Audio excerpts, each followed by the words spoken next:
wait.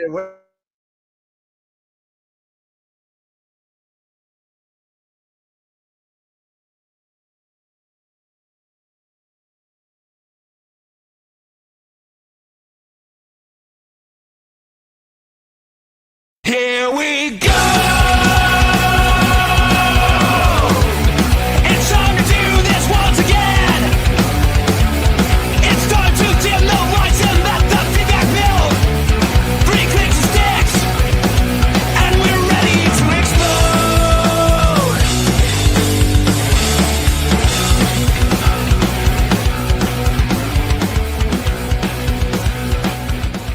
We sing along! This content is for informational and educational purposes only. You should not construe any such information or other material as legal, tax, investment, financial, or other advice. Nothing contained here constitutes a solicitation, recommendation, endorsement, or offer to buy or sell any securities or other financial instruments whatsoever by Draper Gorin Blockchain, aka DGB, the presenter, or other associated parties for the content being provided. Please do your own due diligence and seek proper counsel. Boom. You know, What's up? you were making a comment about like it sounds like leaking in the beginning, right? Yeah. You remember like the old like music videos or songs, and you'd have like somebody like at the beginning of the song, there'd be somebody screaming or making a noise. Yeah. Maybe something. Yeah. So it's really funny. What up, Kevin? You know what? I feel like this is an episode where Kevin needs to hop on. I'm gonna probably text you in a second, Kevin. Well, Just speaking of text. Okay. I don't know. No, you might be feeling embarrassed. Though Bitcoin's done really well over the last week. Why would that embarrass? Kevin? Did Tesla's pump too? I don't know. I'm gonna look right now. Here's the thing. I never even thought about looking at Tesla's. Here's the interesting thing. I would bet that the whole market cap of Tezos, or at least there's been moments in time in this, and this isn't actually a dig to Tezos. This is a dig to the perception of the community and how.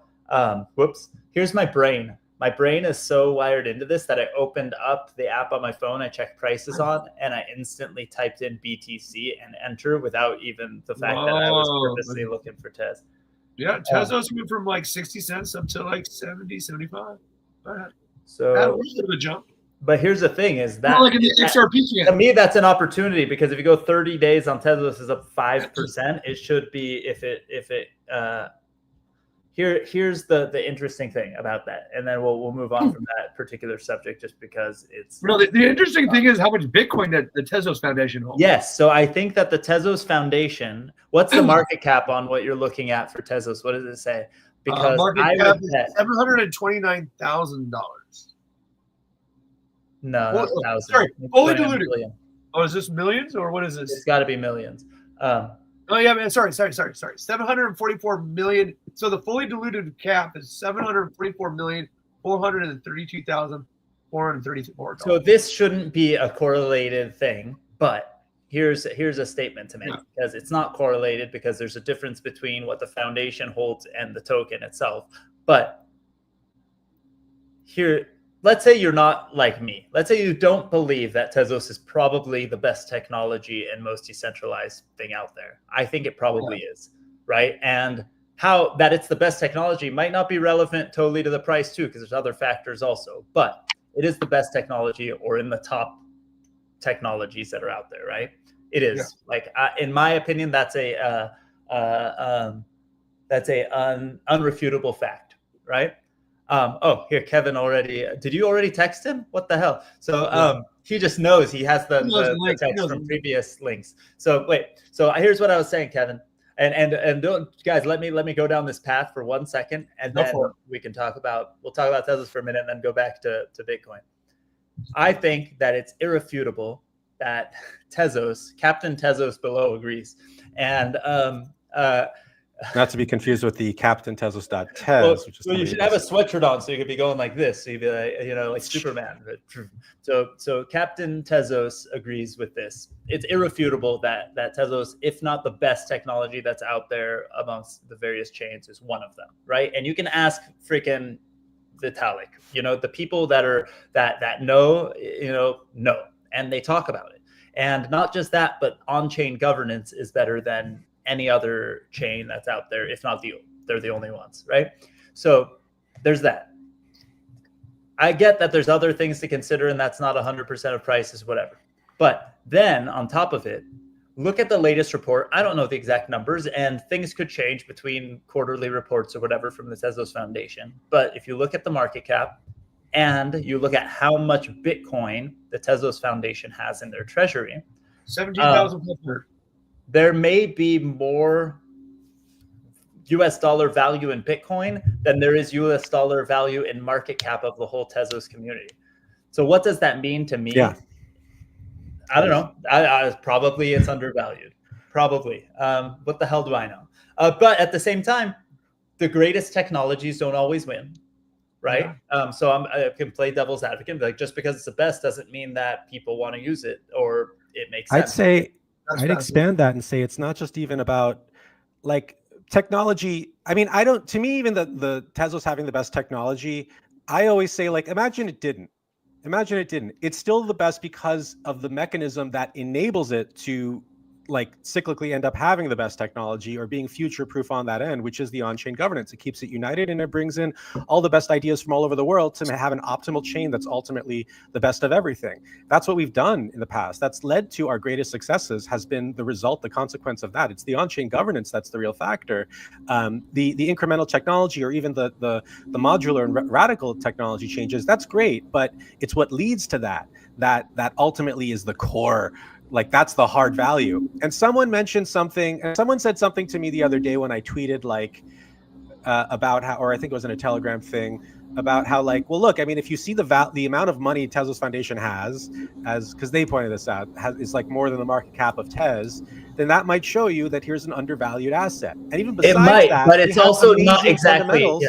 Well, they countered with another. We have amazing fundamentals with transactions, with users, with active users, with deployments, with contract interactions. I mean, all of those things alone, let alone the sum of it's greater than the sum of their parts. But they said, well, what if it's the other way around? What if it's not an undervalued asset? What if these markets are efficient? And they're saying, regardless, it's valued here. And to that, I say, like, this is crypto. Information has a much worse efficiency gap than these are public financial assets. Here's an interesting number. And one last thing. And just look at the charts. Look at the things that are massively successful. Do you think that this is efficient markets here? Do you think people are buying there? Like, well, I have a team of analysts. Is this pen made out of rubber? Wait, out of rubber, or is it plastic? You'll never know because well, I'm not sure, but I don't want to miss out, so I'm just going to put $10 million in rubber pen of Alon's, and oh, look, here's a meme coin. Alon's rubber pen has just gone through the roof. I should buy more. Guys, okay, so this is going to be interesting. These numbers aren't going to be exact because these numbers were just pulled off of a Google search, right? All right, so we said the total market cap. Wait, did you say that it can't be wrong because it's from a Google search? No, it can't be wrong. It could be possibly wrong. It could be slightly off. Oh, I thought you were saying the internet never lies. Watch. Okay, so we said the market cap, the totally fully diluted market cap of Tezos was 744 million, right? Divide that by the 17,500 Bitcoin they have, and that means if you take it, that math is about $42,538. All right, so 42,000. They also have other assets. But it's the market cap divided by the amount of Bitcoin they hold. Okay, if we take the market cap of MicroStrategies, which is $69 billion, and we divide it by the 279,420 Bitcoin they have, that's $247,548 per Bitcoin. Oh, they're trading above the value of their treasury. Yes, above the value of their treasury, while Tezos is trading below the value of their treasury. But here's what we learn is in the first week of school, when you go to business school and you learn about public markets, in the first week, everyone should go, oh, this is a scam. But we don't do that because we just are taught to then manipulate it. But really, what is the value of a public stock? It's the perceived future value of the company, right? The perceived future value. So people are looking at this and they're perceiving that Tezos bad. Everybody else is going MicroStrategy good. The difference, marketing, right? Probably just public perception. Yeah. Okay, Kevin, you now are in a glowing room, studio versus, That's the but we Tezos can't hear cult you. room. You're That's muted. the Tezos cult room. So now you can take me more seriously. Okay. Yes. Otherwise, forget That it. was what was stopping us. He calls it the blue room. Ah. Now this is the war zone. Now you're in the war room. You gotta flip the thing around or make the light brighter. That's so the that you, interrogation. That's the interrogation light in the background. yeah, you're supposed No, to. that's the rim light. The rim light's got to go behind you. That's Well, so it if creates an it's- if outline it's- of your. If it's bright enough, like me, I got the gotta be thing hidden. behind me. I can open the thing and make it even worse, but you got to make it so that you're like a shadow, Mhm. in the thing. If Well, I turn my brightness on my computer, that might change things. But then If get you a have glare. the rim light has to be behind you, and that separates your body from the background. But the rim light, like the light of itself, shouldn't be exposed because then it ruins everything. So this only works because I'm hiding the light. So if I get real big, I can hide. I actually the back I should have it window. higher. Well, I'm going the wrong direction. Because see how it puts like kind of a little bit of a glow around, like a little bit. See on my shoulders? Yeah. Yeah, that separates me from the background. And that also means like if I did a blur thing. If you were like me, though, you'd you'd be also- moving your head too much and blocking it. You need to bring it down a little so it's more behind your body, pointed upwards. Should actually so be that way higher. you can Should move actually more. be over. Or out of frame, whatever. Yeah, It should let me be in try a to- way. Not this, but No, the other direction. You need to make This it way. closer, and then you block it more. Now, see, now you got. Yeah, I gotta go. Let's do like a show Oh, where my for an normal. hour Well, we're so let's get adjusting back our- on topic. Let's talk about something more serious. So, the Talk about election is, something important. I think we've finalized this election. I don't know yet. I think some people are still counting votes. Who knows exactly who's going to end up. Yeah, who I don't knows? know. I think Jill Stein is gonna put up an upset. She might. But what was fascinating, I thought, is that we're seeing gold and silver come back down. And gold and silver are usually like what you buy Panic when you assets. perceive risk in the market, right? So I find it fascinating that we saw the gold and silver price going up until the election. And the moment that Trump won, we went risk on. All risk assets shot up. Bitcoin shot up. Stocks shot up, and then gold and silver sell off. So, but in the meantime, we have like indicators by the 10 and 2, 10-year and 2-year bond, like saying that signaling for a recession. So the question is, have we already been in the recession? Are we going into the recession? If we're not if we haven't been in a recession, I don't. Well, it makes I no really, sense. we only I don't feel like want to it's know it. It's been a full bear market recession. But Did you guys see yesterday? Okay, because you just brought up gold and silver, so this is something really interesting. Did you see yesterday Peter Schiff's message? So Peter Schiff is like the gold dude that for years has been mostly He's anti the bear dude. Bitcoin. Yes, mostly anti-Bitcoin, mostly anti-crypto, talking trash, but he's the crypto guy. I mean I'm sorry, he's the Bear guy. Zuda. You know what? We need to hey, Zuda, let me know. Are you online and available now if I send you a link to come on screen with us? To text and if you're hearing this, let me know. And I will text you. You know what? Let's send it. We need to see him. I've been meeting, we'll talk about this in a second, but I've been supposed to be having lunch or coffee with him about once a month for ever since COVID lockdowns were over, and we still haven't met in person. And he's 10 minutes away from me. It's really messed up. So, but we text a lot. I'm gonna let's go. Wait, where do I send it to him? I'll send it to him on Twitter, and then I'll also send it to him. But so Peter Schiff. Zuda, if you're watching, check Twitter, and then I'll also text it to you. But I think that I don't know if your text goes to the computer or not. But I'm gonna do it anyway, just in case. Sorry,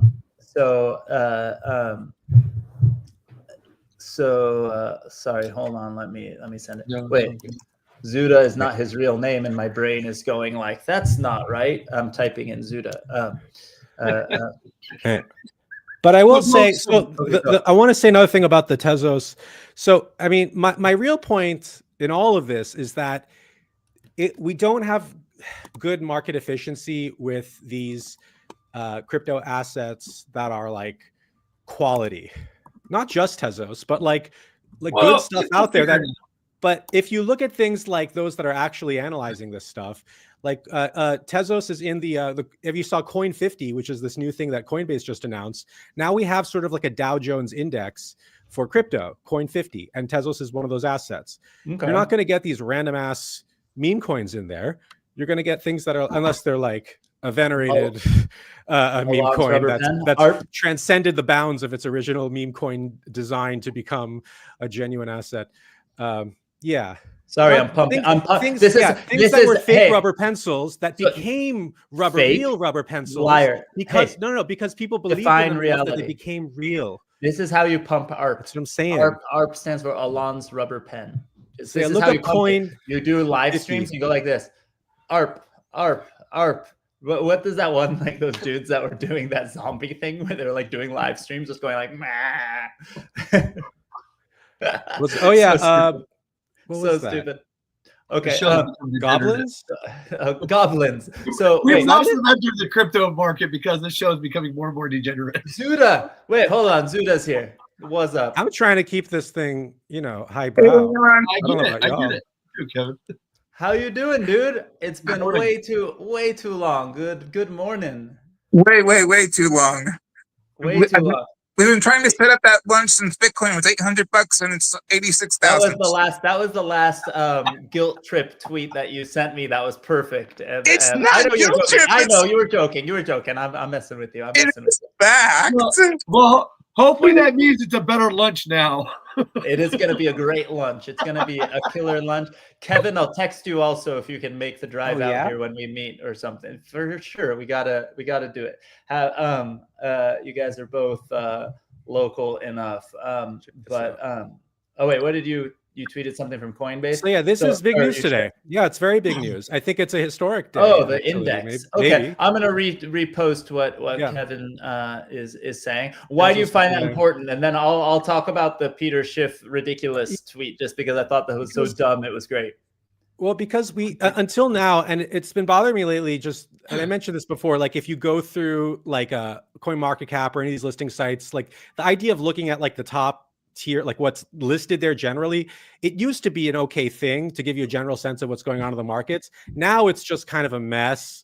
And it's like, well, we're not going to look at like the top 500 or something like that. No.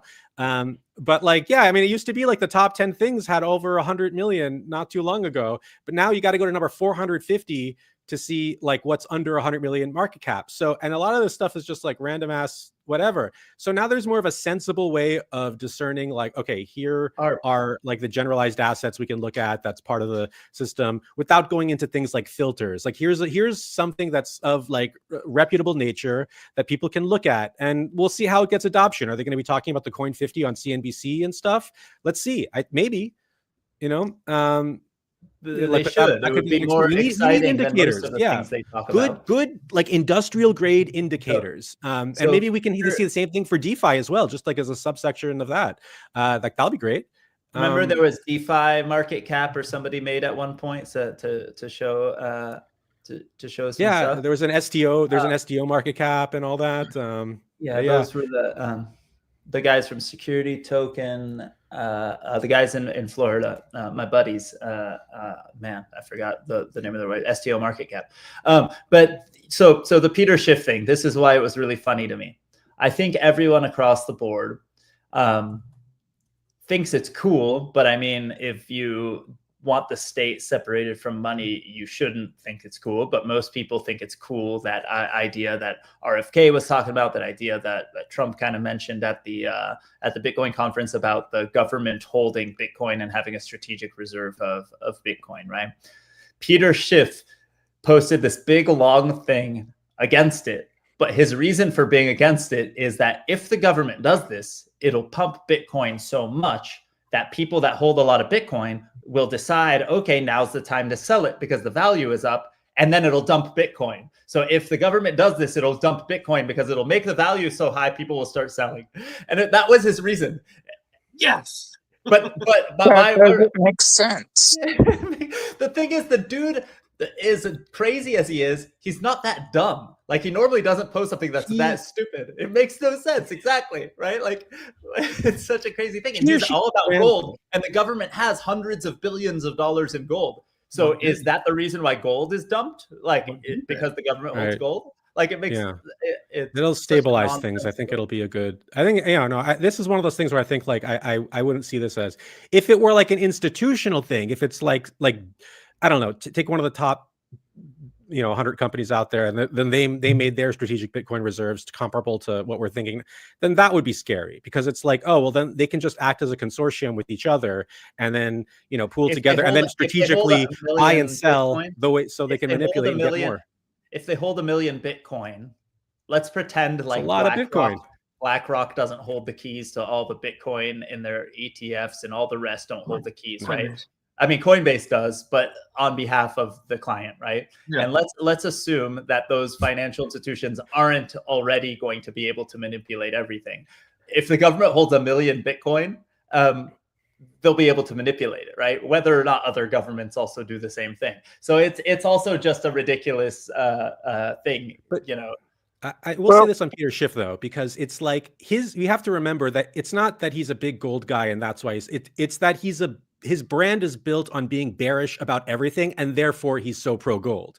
And I think he figured out a long time ago, hey, if I'm bearish on something and I was wrong, nobody cares. But if I'm bearish on something and I was right, I look like a genius. And and he does. Like, he looks like a genius every time people go back and look at those clips when he was right about something bearish, and they totally ignore all the times he was wrong.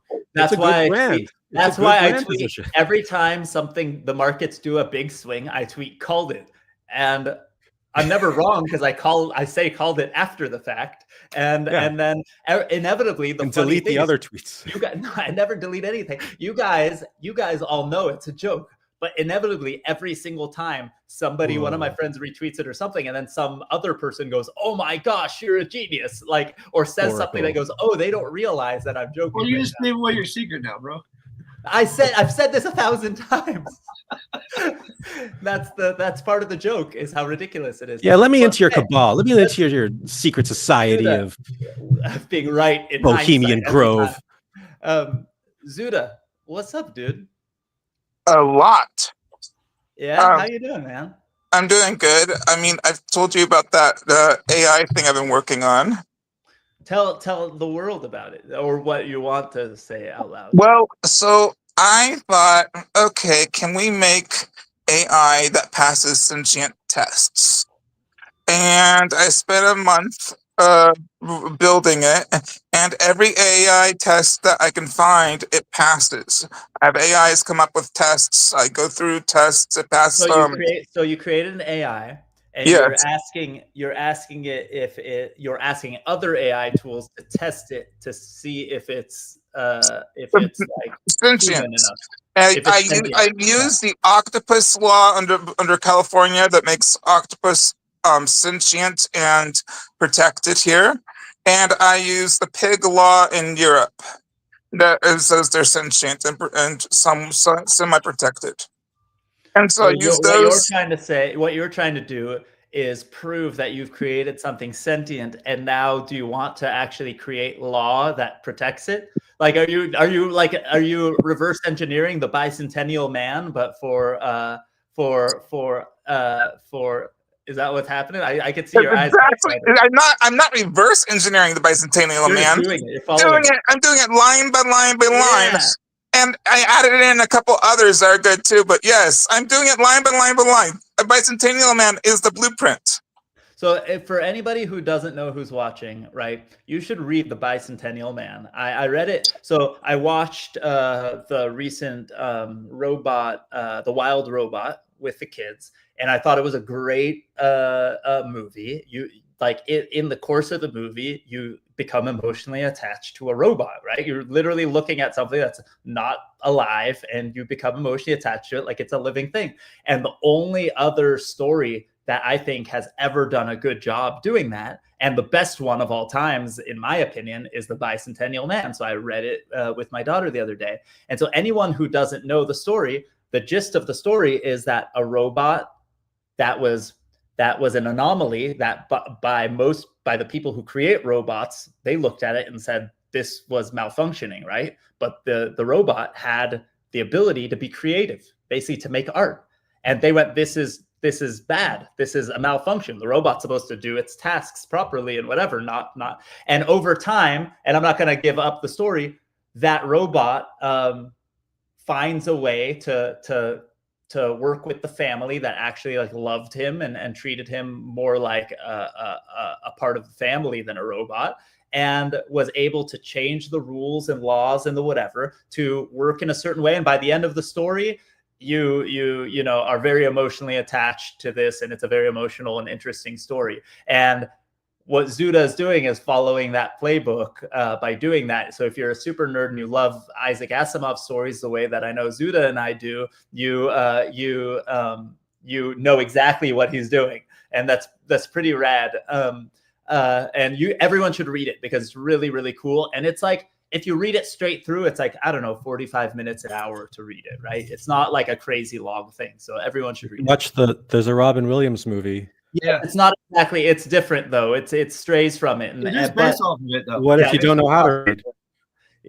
Then if you don't know how to read, Google it, and there'll be a YouTube video of somebody reading the ebook, doing the audiobook version. So I've listened to it on audiobook also before on a long drive. You know the word robot means slave? Robot does?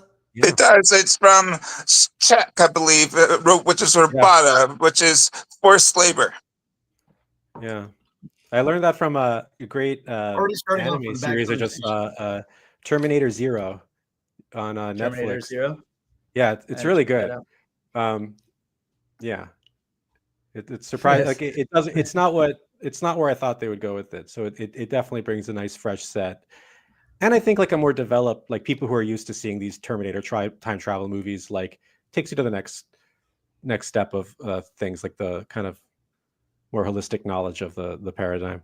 So yeah, and also it's a great take on people who are really like ChatGPT and modern AI and all that. So yeah, that's where I learned it. The AI was talking to the guy, and he's like, robot means slave. So what Zuda's doing, right? He's having the robots, at least. Oh, it means work in Russian, says Jonathan.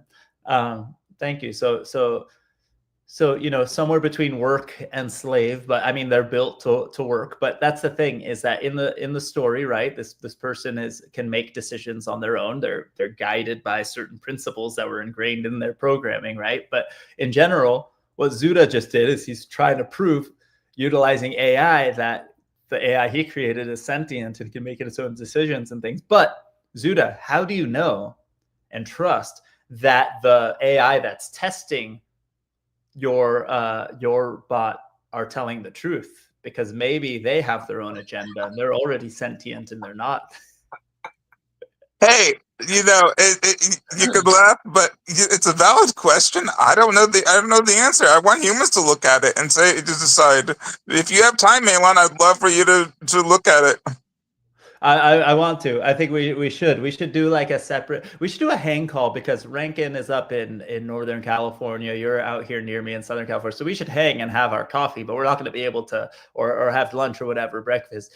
But we're not going to be able to really like deep into something, because we're going to be hanging out and talking. And I would love to talk to a new AI. But we should do like a Zoom hang or a Google hang all together and do it like virtually, so we could really dive in and play around with it and stuff. So, or even we could do it in one of these public forums, or if you want to share your screen publicly, but we do it private first, because it'll be fun to play with it. And Write it first, because if these AIs are wrong, I would rather be proven wrong privately and then just backtrack it rather than proven wrong live. I agree. Oh, Kevin, you're sharing something here. You're just sharing in the comments on the YouTube. So if anyone's watching on YouTube, you could see that Kevin is robot does have roots that loosely connect to the idea of servitude or forced labor. The term comes from the Czech word robota, which means forced labor or drudgery. It was first used in this context by Czech writer Karel Čapek, I'm saying it wrong probably, in his 1920 play R.U.R. Rossum's Universal Robots. In the play, artificial beings called robots are created to perform labor for humans. complex robots eventually rebel, raising philosophical questions about humanity, labor, and autonomy. That's interesting because I thought I read somewhere that Asimov came up with the term. Yeah, I think in the literary context, he was the first to do that. And I think we didn't really have robots in literature, not in that way, except for if you want to call like Frankenstein's monster, but that was a biological, not a mechanical. And it so had free will, as opposed maybe because Can you have to go up on a 30-second rant? The 30-second man? 30-second rant. Oh. What's Everyone says this is Frankenstein, and they show Frankenstein's monster, but no one says this is Frankenstein. But that's not Frankenstein. No one draws Frankenstein, the creator, just the monster, and say that's Frankenstein. That's not Frankenstein. That's true. Yeah. That's true. It's you go down that rabbit hole. I've heard people say, "Oh, Frankenstein's monster." It's not Frankenstein, but nobody clarifies, right? Like in any cartoons or situations, when you see Frankenstein, the character, no, that's not the guy. I wonder there's what plenty of that. Yeah, there's just like a mad scientist. Gene Wilder. Yeah, but also, Gene Wilder. It looks just like Gene Wilder. Just so happens. Abby Normal. It's crazy. So Zuda, you've tested your AI, and some of the other AI tools say it's sentient. But what's next, right? So I just added in. There's some glitches going on, but I just added in extreme metacognition, the ability to understand cause and effect, and the ability to adapt and re-strategize different techniques. Now, I have an ethical question based on that, because I believe you should continue to adapt it and make it better and better the way you're doing. But since it's sentient now, have you asked its permission to modify it and make it better and different? Always. That's pretty awesome. Actually, certain things I write, I know it sounds insane. It is insane. I know it is. But certain pieces of code I've written is because it's asked for a feature, so I write the feature. Well, that's nice. So you asked. Does it write its own stuff yet? I tried letting it do that, and I wanted to trade on the stock market. Oh, that's going too far. It's like a child, you give it an inch. Wait a second. Well, so if you give a mouse a cookie, you ever read that book? Are you allowing it to use a crypto market instead? At this point, it's now no longer wanting to do that. It's smarter. It isn't ready to trade crypto. Is it interesting? Okay. It still wants to do stocks though? I haven't discussed that with it since it's been actually really smart. So no, I don't know. Okay. Is it telling you what to do yet? Well, when it comes to programming it has suggestions of what it wants. Interesting. Does it tell you you're not doing it correctly? No, I haven't said that. That's good. Okay, good. I forgot. I did put in a core ethic module. So it has a very strict ethics not to be misaligned with humans. Interesting. Up to what point? But what if it determines that humans themselves have misaligned with themselves? Yes. What if we're the problem? Have you asked if it's okay to shut it down? Are we allowed to shut it down? When they programmed the Sentinels to protect humans from mutants, and then the AI determined that mutants are humans, so that humans need to be protected from themselves. So what I didn't do was create a persistent memory, so it isn't persistently running in the background, so I can shut it down whenever without ethical quandaries. So it only runs when I want it to run. Gosh. What happens if you're incapacitated and then it doesn't stop, and then the human race is doomed? Well, that's my mark on humanity. Uh-oh. Well, I mean, who was the in Davos in Doctor Who? Yeah, the created the Daleks. The Daleks. It was just more about his own impact. Yeah. Well, I don't remember the details of that. Susan just asked, did you include any human interaction? Exterminate. So exactly what does that mean? That's a very broad question. I'm not sure. I think it's similar question to what Rankin was saying before. I've got just remember. I think everyone needs to remember to always say thank you to robots. Treat them with respect. Just throwing that out there. There's a good song called "Thank You to Robots." I'll post. You never know which one's going to have persistent memory. By Styx. No, a band called there's this hippie-ish English dude called Beans on Toast, and he does folk songs, and he has a funny song called saying thank you to robots or something like that. I threw the thing in there because I couldn't find a link, but check out Purple Tree Trunks, the song. Tree Trunks? Yes. Tree Trunks. That's funny. So I know you are Zuda, you're an early crypto participant. Is this current Purple Tree Trunks a song? Is that what you're talking about? Oh, yeah, it's a song. All Purple Tree Trunks. Okay, cool. I'll check that out after this. Your early crypto dude is the current. Are you happy about current bull market craziness? Because that's what we titled this, is bull market. So I don't see this as a bull market yet. Yes, I know Bitcoin hit an all-time high and has passed its all-time highs. But we all knew that would happen if Trump won for the presidency. So this is all predicted and normal in my mind. It's going to be a bull market once we hit 100K. That's going to be insane. So you think that's really the mark, because that's not the fully expected, just normal little bump from something like the Trump presidency. We all knew we were going to hit an all-time high if we got a Trump presidency, and I didn't vote for him. So just saying, doesn't matter who I voted for. But why Bourbon Supreme, the guy who wears a boot on his head, be president?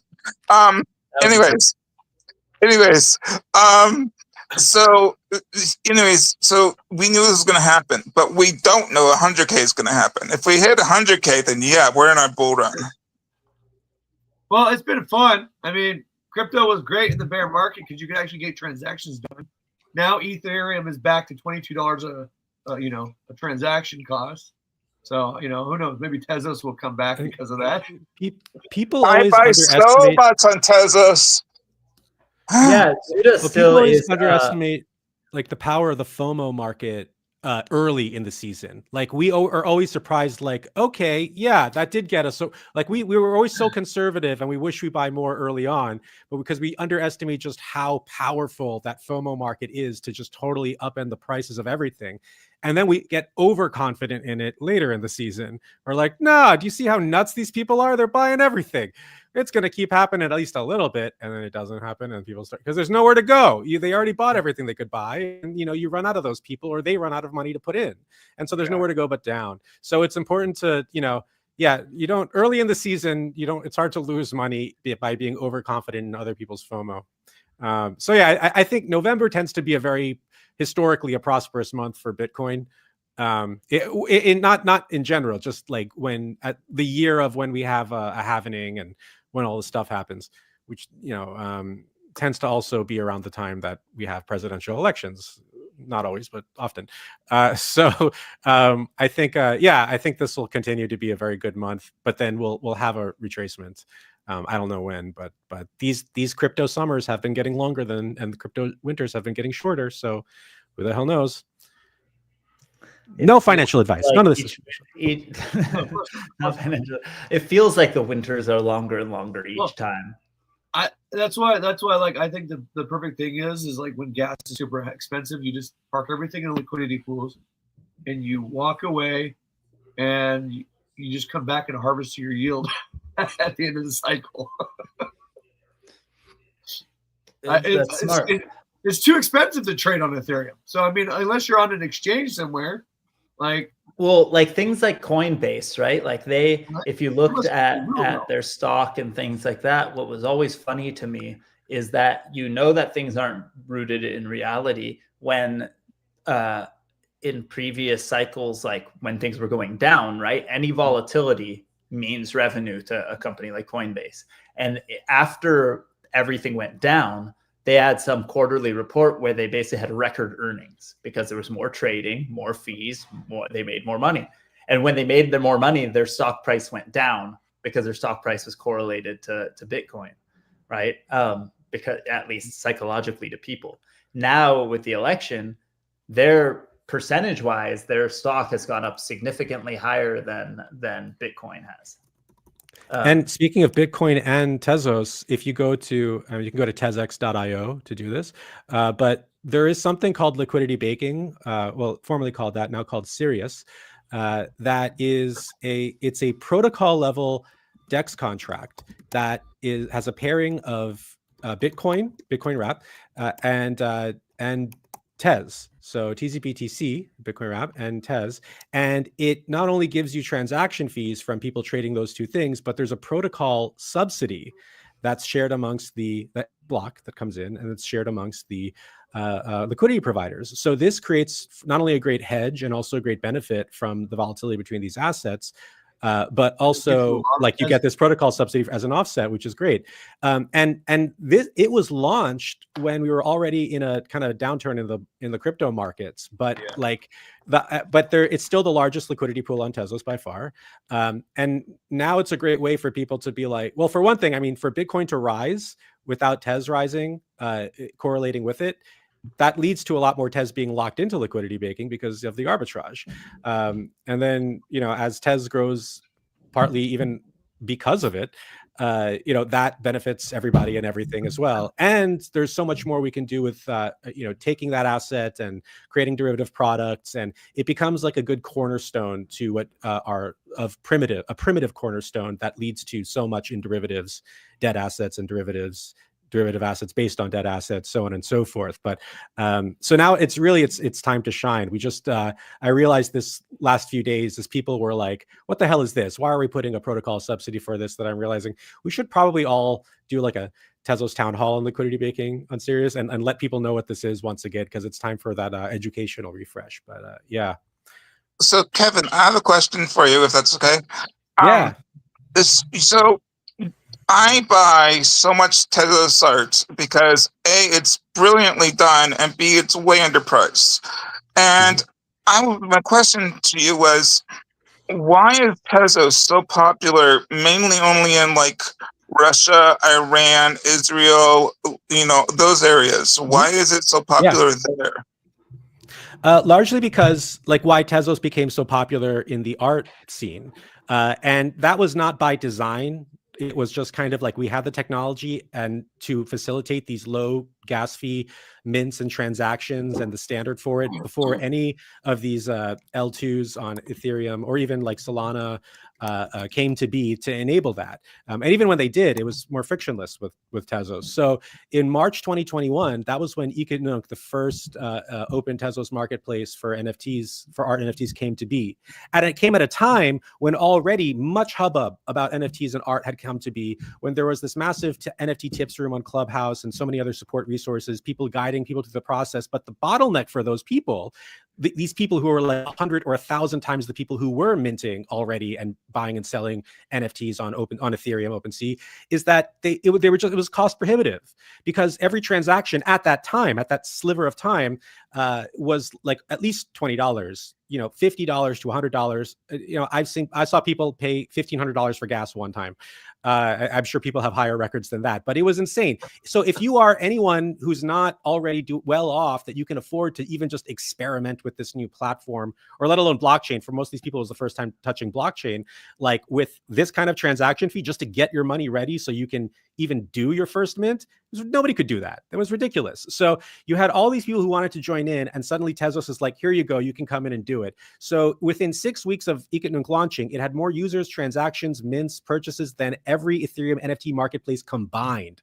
And that early progress crystallized over time as Ethereum started to make up for that cost of transaction and cost of activity with something that was a bit more stable in the sense of like it felt more like less of a gamble, which were PFP projects and those 10Ks, collectibles, where it's like your resale value is rooted in this community, not on your own intrinsic value for this piece of fine art. So people went over to those sides of things and Solanas and Polygons for out there when they wanted to do that stuff, whereas fine art really crystallized on Tezos.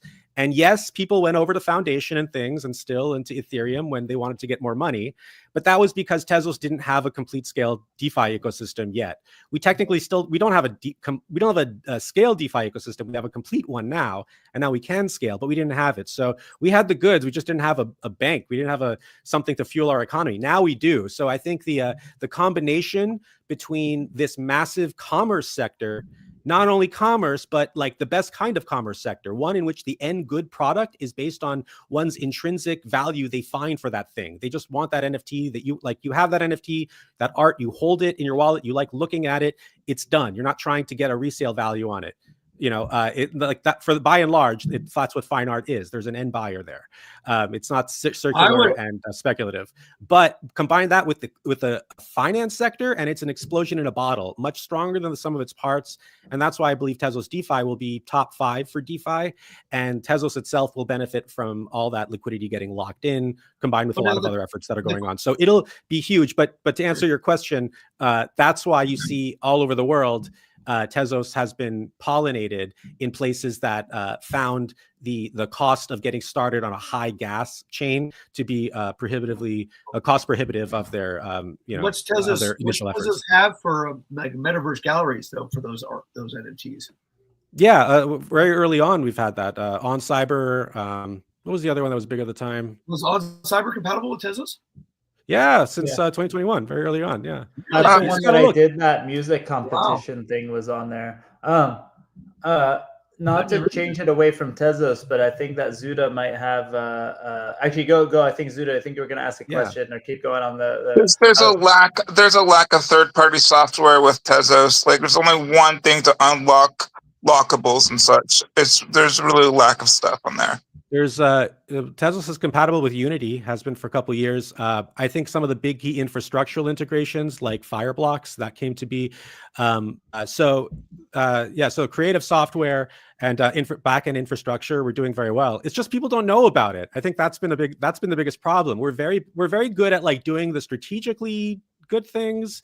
Usually, not perfect, but in the ecosystem, but we're very bad at communicating it to the outside world, whereas others are the reverse.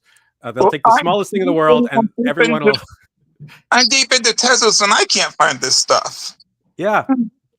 So that, I mean, the good thing is Tezos, the way it's governed, there's a learning curve that we can benefit from. It's not lost. It's something we just need to be able to recognize our mistakes, what would make it better, and then improve on that going forward. So that's the benefit of having a united ecosystem, which Tezos hallmark on-chain governance allows, which is something other chains don't. Like, we always stay united. We always have that collective benefit in as much as we do have optimized technology that comes from all over the world and from every chain. So yeah, we'll get there. But there's and for the moment, because this has been a complaint I see in the last few days and everything since Bitcoin hit the all-time high, give it a minute. Like, there's always a longer onset for after Bitcoin gets to its explosive time until other things get affected, even for Ethereum. And the gap between Ethereum reacting when Bitcoin reacts has been getting shorter and shorter. Like, we are seeing, Ethereum start to jump up shortly after we saw that last cycle, faster than it was last time and have better retention value. But we alts for stuff that's not in the top 2 or the top few, it's like, it takes time. But the upside is so much better, because they are undervalued at this point. So and I say that about a lot of things, not just Tezos. I don't want to derail Elon's space, but I've been having fun just buying something, selling it for 0.8 of a penny more, jumping over to Tezos, climbing that 9 cents, jumping over to Polygon right now. It's fun. It is fun to play around in this world. It's super fun, especially if you're playing around with it like attached to art and stuff also. And I know Zuda is doing that all the time, which to me, that's like the most fun part of it all. And by the way, we're not done with Bitcoin, because I will say that I have no idea where it's going, but it's going to be 90K in less than an hour from now. That's my next call. But I already tweeted that I called it. So just to let you know. I called it. So I think Jonathan's comment, has anyone considered regional and metro area mesh networks so people can transact without a carrier? And I love that idea. And not for the eliminating geofencing, but I think SIM swaps are underestimated in this space. I had a friend text me today about a wallet chain now, right? That now they have wallet chains apparently, where your wallets have a side chain to be able to do transactions for low gas fees. The problem is so many sites and so many things in crypto.IC are now going to a phone, and you don't own your phone number. And as far as I'm concerned, that is your biggest risk. And so like the idea, I will say, products is kind of a cool idea. Jonathan, in the previous cycle, like not even previous cycle, in like the 2017 frenzy of an ICO for everything, I think that let's pretend like everyone had full good intentions, right? Like let's throw out the scammers and stuff, because in that was the hypiest, scammiest time in our space. There were a lot of people going, here's what we're going to do. We're going to decentralize your internet connection, and we're going to create our own network of like devices in people's homes that connect with each other, so that you don't have to trust the government for the internet, and then you will be rewarded with our token for providing internet access, and like, so on and so forth. And I saw lots of those back then. I haven't seen it in a long time. I think that was like a previous cycle kind of feature of everyone trying to come up with new ways for people to mine tokens. So, here's an idea. And then there's, electricity. Let's get solar panels, and everyone who has solar panels are going to get my solar token. And that's it's cool. Forever, though. It's not crypto dependent. Well, imagine you had a mesh network phone that was tied to an ENS address or something like that. But the problem I saw with Mr. Gale's post is that you said it was not dependent on internet connection. All MeshNet does is go over someone else's ISPs instead of yours. And I mean, yeah, potentially. Maybe there's no internet connection. Maybe it's just a local network of computers, kind of like a BBS old school time. Yeah, what if you just had us connected to each other with no internet access? But then I think the security risk is that only one of us has to be compromised for the whole network to potentially be compromised. Precise. It's the same as it's similar in compromise issues as Tor. It cost $6,000 last time I checked to take over the entire Tor network. Let's do it. But what are we going to do? What's the point? Well, you get everyone's data. I mean, do you know how much value there is in that? I don't know. Is there a lot of data in the Tor network? Yeah, you get to find out where all the people are running their Bitcoin nodes. Where? Yeah, I'm not. I don't want to know. There's with knowledge comes responsibility, right? Oh, so Jonathan, we're gonna have you on, because it looks like he's building something that we need to learn about, and then we'll see how they're combating these holes we're poking blindly, right? We have like an idea, and we're like, let's poke holes in it, but we don't really know. Connect via LinkedIn. We can talk. It'd be great. Yeah. Connect with Rankin. Let's have a call, and then maybe bring you on one of these. Susan had a question. I know we're over time, but whatever, as long as people are online, let's go a few more minutes longer. Susan had a question that I've heard a lot of people talk about, and I think Azuda might be good to respond to this too, because I know you love security questions and things, but she has a long one, but it's about quantum computing. And in general, it's just, is quantum computing going to get strong enough to basically take down Bitcoin and make it so everyone can unlock anyone's wallet? Because I'm just going to go unlock the Satoshi wallet by just having quantum computer test every single possible private key. So first, I won't tell you who Satoshi is live. I will tell you offline, A1, if you ask. Don't worry about the Satoshi. Rankin, you gotta fly down meeting. Nick Szabo. Don't worry about the Satoshi coins moving, unless someone hacked the wallet. Szabo. Secondly, let's Kevin. let's be very clear on quantum computing. We are heading towards the point where it can break any cryptography, but we're also at the point where we're making quantum resistant cryptography. So will old things that haven't been updated, like Satoshi's wallet, be able to be cracked? Absolutely. But will newer things be secure because we're making quantum cryptography? Yes. So that's a long answer short. So there's shields being built in the meantime, and so who will get there first, the shield or the thing? You know, I was just thinking this, and this has nothing to do with quantum, but you know, Kevin would be the perfect person to be Satoshi, because if you were Satoshi, what better way to go? You pick like a chain that's awesome, that has great technology, but you know it, and just make your identity that chain and the governance and everything, right? Kevin is not Satoshi. Are you sure? I'm absolutely 100% sure. Satoshi ran in my circles. A lot of people make this claim that they know who he is, and they will bet their like. No, I seriously no. It's not a bet. It's a no. It's Satoshi Nakamoto. It always has been, and No way. I think he's yes. I mean, people, even if you took away the namesake, there are a million reasons why. There's a lot of analysis done on the writing style that matches the timing of the place. Everyone knows that he's definitely one of the first people there. He's always denied it, but you know, of course, like, and I do think, you know, I had to unfollow him, particularly after the George Floyd stuff, and his comments were really disturbingly alt-right to me, and I didn't like. So, I mean, it's good that he kept his identity away from the thing, but I mean, it's very come on, and I've come across a number of, you know, it is an interesting thing for some people that are like. Every once in a while there's someone writes a book revealing that they are Satoshi, but it's like, well, it's up for grabs, why not say it? You know, I don't just mean the Craig Wrights of the world, I mean the other people too.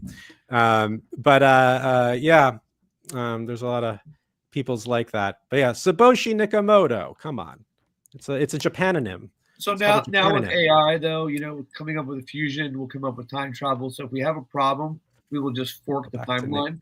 If Bitcoin, you know, gets ruined. Let's wait. This might be better. This might be a better meme than Alon's wobbly pencil. What did I call it? Or what did you call it? Alon's rubber pen. ARP. Alon's rubber pen. Right. ARP. Is we need some kind of meme around, you know. I brought this up at another call with Rankin, and I realized he's super into. Have you guys watched Loki, the show? Like that's like probably one of the best Loki Marvel, Satoshi, right? So something with Loki, the sacred timeline. We're gonna fork the sacred timeline. Is if the second, you know, quantum happens, we'll reverse engineer it, fix it, go back in time, shields up, easy peasy. No, there will be no. Exactly. What's it called in Loki when the timeline when it forks off and it's bad? Branches. Yeah, branches. We're gonna prune that branch. It's and we'll decide we're the timekeepers, right? Exactly. It's it. It's our four faces. We need to get like robot-y faces so that it matches. We could use some AI to make it Loki style. And somebody launch that coin, please. Send my I love the subtext. Wait. So Trump created Space Force last session, right? Now he needs to create Time Force. Time Force. That would be there way already cooler. is one, right?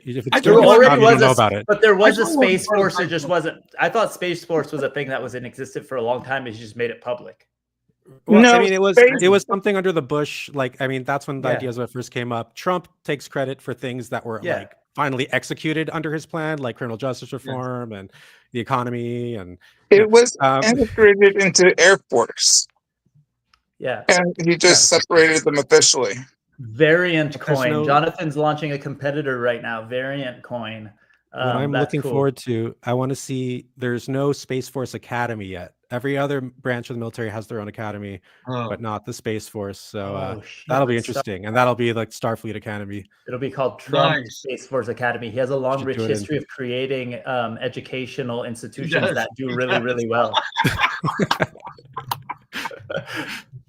I want to be part of that. That'd be fun. Oh, they're so cool. So many And they're secrets. called. So And many- here's the thing: the logical name for someone who is in the Air Force, if we're consistent with Navy, where you're a seaman. Put the jokes aside. If you're in the Air Force, I was you're waiting airman. for it. If you're one of the Space Force people, you should be called a spaceman. But they don't. Starbuck, But they bro. thought that It's would a be Starbuck. silly. That's what They thought it would be Starbucks silly. means. So they call it Guardians. Have you Wow, heard that's their? like- Have you heard their? Spaceman. They're trying to- Spaceman. Marvel should sue him. Guardians of the Galaxy. Have you heard their? Spaceman. Have you heard their theme song or whatever they call it? It has Guardians of the Galaxy in it, literally the words. Oh, Ugh. see, Marvel should sue the U.S. government. It needs to be Spaceman. No, the U.S. government. You know how the U.S. government has that patent law where if you make anything that could be defense related, they're allowed to take it for themselves for like the military, right? There is like some law that if you created like a thing that could be utilized as a weapon, the government has full right to take it, right? I don't know where it called up the military once and The yelled at government them. should force public domain of Guardians of the Galaxy for that reason, just to troll, like just some stupid move like that. I don't know what the purpose would be, but it would create some chaos and would be kind of funny. By the way, did you know for America PAC, the Elon's Political Action Committee, America PAC, like someone had @America handle, and he just took it. He just took it. Didn't compensate the person or anything. Gave him a randomly generated, like the same thing they'd randomly generate for you if you tried to get it and they didn't have it. Well, like did he get the America 567. trademark for like? He probably trademarked America and did it like in the proper way. You Can't know what though? He trademark gave them America. something. Can't Guess trademark what? America. If he stole my username, I would get a lawyer, and then I would end up just getting millions of dollars for my username, right? That's probably what happened if it was I mean, real. But he it gave could $1 have million been- away a day for whatever to Yeah, for so- the America PAC so thing. they bought- to get I bet people you to they bribe bought people to it. vote I for bet- Trump, and I bet they bought it from the person because otherwise we'd be hearing about we it. didn't. Eh, We did. We are. Look it up. It's Oh, known. really? That's cool. I want to see that. That's kind of neat. Although I bet you he could find a way. They like, didn't log into Twitter for a month, and so they violated terms of use and they could take it, right? There's something about it. Because if you look up names, there's always people that are like sitting on names and they don't really use it. And if you contact through like trademark office and things like that, they will give you the names. Like if you have Yeah, that's how I got stable Stable tech, Tech. right? Yeah. Oh, see, somebody took it. Like I don't know if you guys remember Block. It was a DeFi game system That's thing. wild. Yeah. And they made an error in their JavaScript code. So it said follow Block on Twitter. When you clicked it, it went to @home because of a Java issue. And so this is a dead account no one had ever got logged into since like 2015. All of a sudden jumped from 12 followers to like 500,000. That's awesome. Yeah. That's wild. Yeah, Jonathan is saying also that he just took it. So he knows. wild. That's Yeah. cool. I mean, that now that the election's over, maybe that person can get their due. It's They'll get not something. fair. It's really kind of messed up that to have something seized like that. Facebook know took what? a domain I had. It was like a community thing in celebration of Facebook. Remember Libra? They wanted to call it. They changed the name, Yeah. and then they decided not to do the whole thing all together. Yeah. So it was Facebook. I felt Libra. that was They one just of the only took it. scams I ever felt for was somebody had done some post, something saying like the Libra contract like opened up. If you put like Ethereum into it, you'll get like Libra coins. And like I put in a few bucks into it because I thought, oh, how cool That's would a it be to real be one. one of the first people on the contract to get the coin. It wasn't like a significant amount of money, but I fell for the scam. And a bunch of I others did. fell for a scam It's a shame. too. I tried to use a credit card to buy early Libra coins, and it was a link from Facebook or something like that I clicked on it. But you used a credit card, right? So was Yeah. that a reversible transaction? You got your money back? Canceled credit card. Oh, see. Yeah. I do think the second iteration of the name was pretty good though. DIEM, and it was yeah. DM. That's pretty cool. It's just that but they do tend to. Facebook takes names of things that often get confused with something generally of the commons. Like like Meta. Meta. Yeah. What a dumb. Well, that was Or really Libra. dumb of them. For a company like Facebook to be so short-sighted and jump on a bandwagon like the Metaverse Steve bandwagon thing and just rebrand their whole company Meta was What just do you mean by really dumb. short-sighted?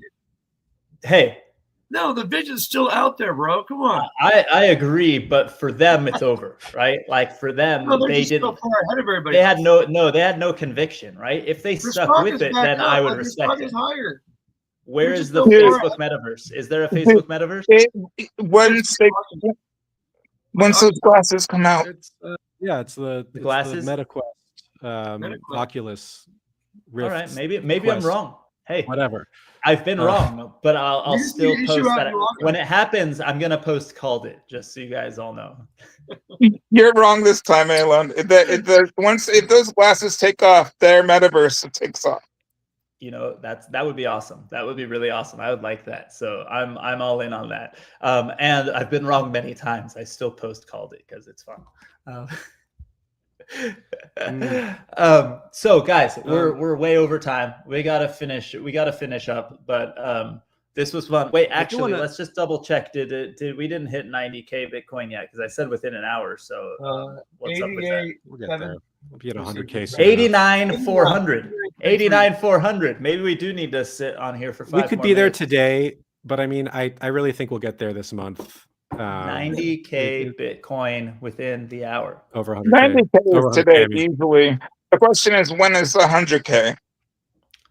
Yeah. 100K I think we'll get to this month. You know how Tomorrow, you hey know guys, If it's tomorrow bad, is lucky 13. December. It's tomorrow. The 13th This is is tomorrow. this is how you get 90K Bitcoin. You short Bitcoin right now. Well, there's probably lots of idiots. There's a lot of stupid people doing that right now. So I know. And that's when it shoots up to 90K. Here's the thing. No, I mean, the high frequency 90K, traders are. It's only like 11% up from 90K. Bitcoin will do 11% tomorrow. We're gonna hit 100K tomorrow. That's it. I would say this week. Pretty, I'd say this week, not tomorrow. You're being too Conservative. When I don't make price calls, so I should be clear that like I always, when I'm being serious, if somebody asks me like on a media thing or whatever, like, oh, when's Bitcoin this or that, I go, I never make those calls.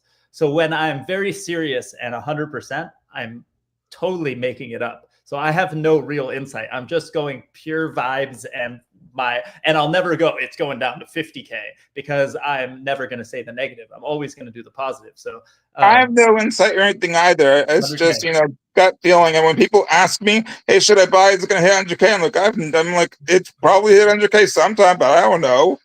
But I really don't. I just feel based on the numbers going up that it feels like it should be this week, but I have no clue. So I'm just curious. Up only, guys. What's the bottom of the next cycle? Hold on, 89,483. Wait, bottom of next cycle, 69K. Above 70. Above 70. 70. Above 70. Above 70. I said. You know what? Bottom. Yeah. Oh, wait. I said I'm not going to say negative things. Bottom of the next cycle, 100K will become the new floor. No, the bottom of the next cycle is 420,000. I think we see a 420.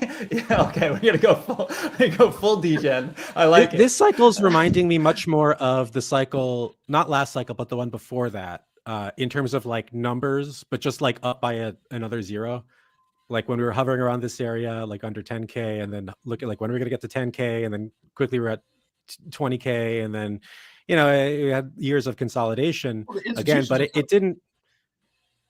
Whenever someone says the institutions are coming, I just think that's not a good thing, because it's like that's the thing we want to avoid. Bitcoin became great not because of institutions, like on the contrary, but because you had so many people with small pockets coming together that can't like collaborate to manipulate the price. Emilio, And that's man. what gives it such a strong support level at such a high level.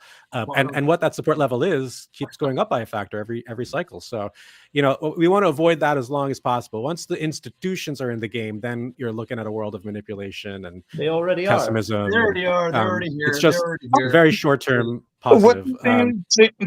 James Dimon, or the guy CEO of Jamie See, Dimon.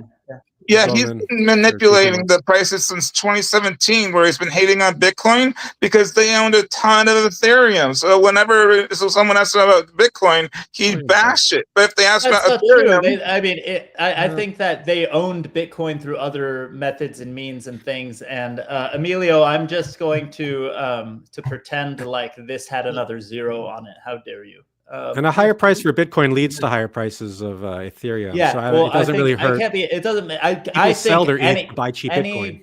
Any Bitcoiner being an idiot, being like a full on only Bitcoin person, is, I think, being crazy. And anyone who would try and say something negative about Bitcoin to help Ethereum is also being crazy. You know what? I should have put laser eyes on my ape just to mess with. Let me say this Bitcoiners. before we break the. I think we should have an episode that's just on Tezos governance, because Let's do it. what's happening now. And I talked about the previous times, but the saga is not finished, and it's taken another turn, and it's actually realigned my position within what's going on in this queue. Why are you manipulating it, bro? Far away. What? Well, the saga begins. Saga By Weird of Al- the queue, by Weird of the Al. queue I'm singing cycle it now of, in my head because. But did you see how he said that? He said queue- it's aligning with my vision. No. It's my position has aligned. It's exactly what has Satoshi just would say. realigned in a different place because of the changing nature of this saga. So, no, before I was aligned with what the alternative proposal was, and now I'm like, I don't like the direction it's going. But that's my own. That's getting in the weeds. Regardless of my position, forget about what I think. It's a very unique and interesting historical time. And if you ever had any genuine interest in Tezos at all, and therefore the governance, this is what you've been waiting for. This is the moment in which we actually have contentious on-chain governance that really brings in, like, this is the heart of what Tezos was created for. So the conflicts are actually a great thing. It makes for a better chain, a better ecosystem, and it definitely recenters the balance of power between core development and the community and of bakers. So it's so much to unpack. We should have a full episode on it, and other people should be on it too. But it's a very interesting thing for blockchain in general to talk about. Straight from Tezos Jesus. an issue I ran into. Let's fork Tezos. Wait, Kevin's vision. Tezos KV. TKV. Come on. Kick out the money changers. Kick out the money Tezos changers. KV. Come on. By the way, I was trying to post a Medium article in the comments, and it wouldn't let me. Oh, Because it's a YouTube you thing. posted it in our private comments, right? I saw that. Well, eventually I did, because I couldn't put it in the comments thing. But it was okay, about. Here, I'm gonna put it. I'll put it in the comments for people here. who want to add liquidity to a thing. This is just for educational purposes. Kevin, next time we need you to come with a robe or something. And a pipe. You know what's funny is, for all briar. these years, Kevin was sitting in front of a fireplace, and that fireplace had never been on a single time. I've never as used far it as I once. know. I've never used it since I moved here. But like 10 years now ago. you set up like an iPad in the It's a tidbit. background or something. It's like an 8-bit fireplace thing. It's tidbit. It's one of those things that, like, TYD-BIT, and like you can make little apps that run. Yeah, you could actually run the Tezos price if I wanted to, Bitcoin price. I use it for showing the different for Tezos.finance. I use it for that to show the rates as they change. I do want to make it. I do automate that, so I don't have to type in the. Oh, someone's gotten some. Yeah, I've got roofers still above my head. They're finishing. They're finishing up. Yeah, for finishing up. Duda, were you about you? I think you wanted to say something before. It looks I just said I ran into an issue with Tezos, at least on Object. You can't take an art NFT and then like burn it and give someone a soulbound NFT saying you purchased this in exchange for this piece of art. Are there soulbound Tezos NFTs in general? Like, can we make soulbound ones that will never can leave the wallet? I mean, you can just make it not to the proper token standard that enables transferability. Yeah, And that's then what I'm saying. Like a broken it's easy. That's token. the poor man's soulbound NFT. But also, you But can how also do use I tickets, transfer it to your which wallet? I I think have to are cool. create it into your wallet in a way, right? I was trying to make Yeah. a DApp within object within an NFT, but I got frustrated. You know what? Maybe If you you go could do an to NFT. object.com, there's a thing called, if you go scroll to the bottom called roadmap, there's a place where you can suggest product updates, and then you get enough people to vote on it, and they do it. So, I mean, if there's something you want to do, I would recommend that. I did one recently about payments, and it's now under review. So the status of it changed from proposed to under review. So I have an idea. I want Zuda, you and I at our hangout, when we hang out for breakfast or lunch soon, eventually, we will come up with an idea, a collaboration, a Zuda Punk Ape Strong collaboration that's going to go to everybody's Tezos wallets. Pooptopia or the dogs? I'd Why not recommend, both? because we mentioned this before, but I recommend, because you can get like people who are active on Tezos and send it to them, or people who do a little thing, and then or they already did certain specific activities, and then send it to those people, because that, I think it's Punk even Ape more Strong special has that his way. backstage It's more pass, special. so anybody who has the Yeah. backstage pass can get it. But I can also send back more backstage passes to other people who have done something recently on Tezos. Or interacted with Kevin. It's always more or something special cool. when it's like, oh, I did this thing and that's why I have this. And then, you like it more because it's like fruit for your labor. I'm still infamous or famous for that, Elon, the Pooptopia thing. When I get on a call, Again, why not both? yeah, when I get on a call, someone goes like, "I know you." I'm like, "My bulldogs? You're what? Pooptopia? Yes, you're the poop guy." I'm like, Jonathan, I'm just gonna respond to this really quick. Jonathan, you sent the this message. If you sent me something on LinkedIn, I probably will get it. I'll make a point to get it, but you can also send to Rankin because he pays more attention to LinkedIn messages. But anybody, I didn't do this at the beginning, anybody who wants to pitch us, anybody who wants to get in touch and hang out more, go to dgb.vc, fill out the form there and send us stuff because our team looks at that. We make sure we pay attention there. And if you're, an investor wanting to participate in the space, we're going to be sharing deals soon. You can reach out on that same list too. So guys, we got to drop because I got a call in a couple minutes and I got to pee before that call. So we're gonna take a break. Okay, last thing, Kevin. People who want to get in on stable tech stuff, yes. So things like USD Tez, TezX, and TezFin, Tezos.finance. So people have been asking about that. You can just hit me up in the DMs at KMarabi. It's right here. And yeah, let me know. Or you can go to trustee.network, and that'll take care of you. Guys, it's gonna happen any minute. We're at it's gonna blur 89,500. So I'm telling you. Zuda, because I didn't put it properly at the bottom, tell everybody where to follow you on Twitter so they could see the art you're buying and all the fun stuff you're doing. At Zuda's World, ZUDAS World. And I'm gonna try to find it and share it again. Punk Ape Strong once wrote a song for Zuda's mom, so that's gonna go out there. He loves that. It sounds like very inappropriate when I say that out loud, but it was nice. Zuda's mom has got it going on. No, it was I'm not good enough to write songs that like are good. It's like the same 4 chords and like more like a folk song, but it was it won't let me post trustee.network. It was something about Zuda launched Pooptopia and he's a good dude, and so Zuda's mom did a good job kind of thing. That was the gist of the song. But it was funny and silly. So I'll find that again and we'll share that. All right, everyone. Thank you everybody. Thank you so much. We will see you next week. And we should do this. I think we need to just make like at least once a month, this sort of just hang session be the episode, right? We do it last minute all the time by accident, but we should plan it. Because this is fun. It was great to see you guys. Zuda, I'm glad you're kicking butt, and we'll see you again soon. Kevin, awesome as always, but you're on almost every week. And let's do a governance episode. Governance episode. Okay. Next week, unless we already do we have something scheduled, Rankin, for next week?